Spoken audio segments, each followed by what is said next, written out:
2006, I was assigned to a task force that was resurrecting the cold case of Notorious B.I.G., Biggie Smalls. And a group of people, including myself, began to look back over what was now a decade of investigative history.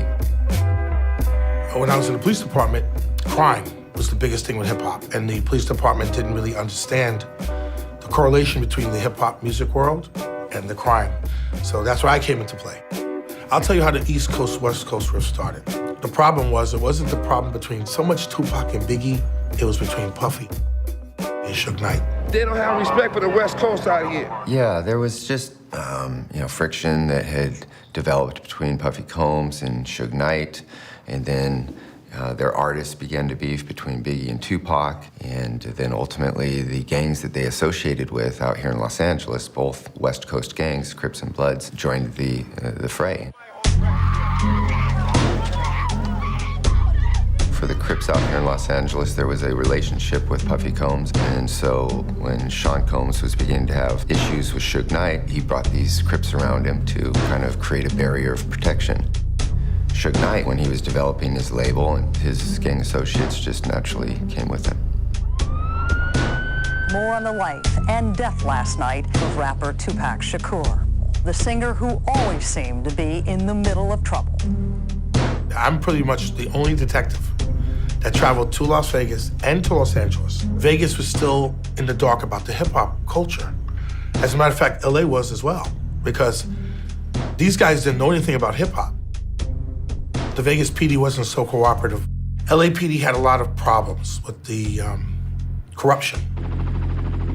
Las Vegas PD guys were very concerned about what information they were going to disseminate to what agencies. Another gangster rapper gunned down. This time, 24-year-old Notorious B.I.G. killed in an apparent drive-by shooting outside a Los Angeles party early Sunday. Well, I think it got very real. The confrontations backstage at award shows and the violence that was being played out in some of the songs. All of a sudden now you have two extremely prominent members of that music culture gunned down, their lives cut short out of nowhere. They're here and gone. Look how quickly guys that are bigger than life can be, have their lives extinguished. Between 96 and 98, you had other homicides occur with other rappers too, and there were guys who were affiliated with rap music artists that got killed. So the commissioner, he said, Derek, I gotta sit down with you and try to pick your brain about why there's so much crime in this community.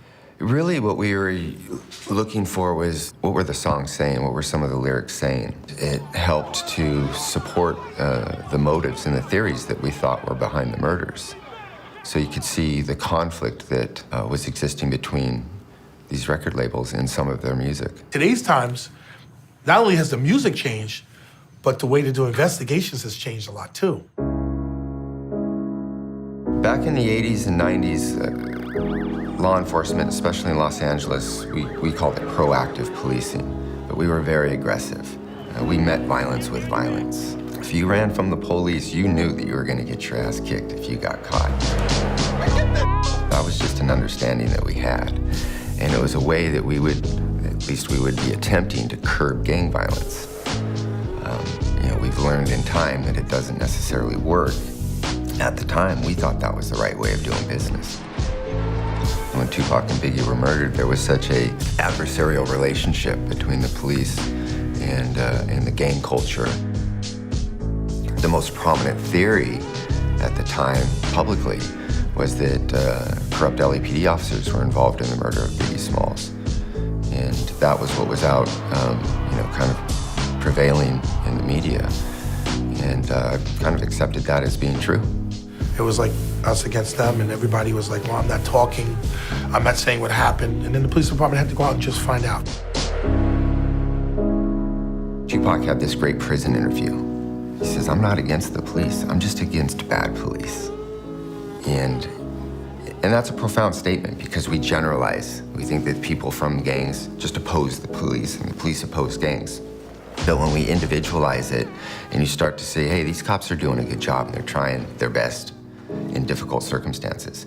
Same thing with these gang members. They've got difficult issues to contend with every day on the streets. And that's how they get to that point in their life. And when you can start to individualize it and respect and appreciate the background of it all, then there doesn't have to be conflict.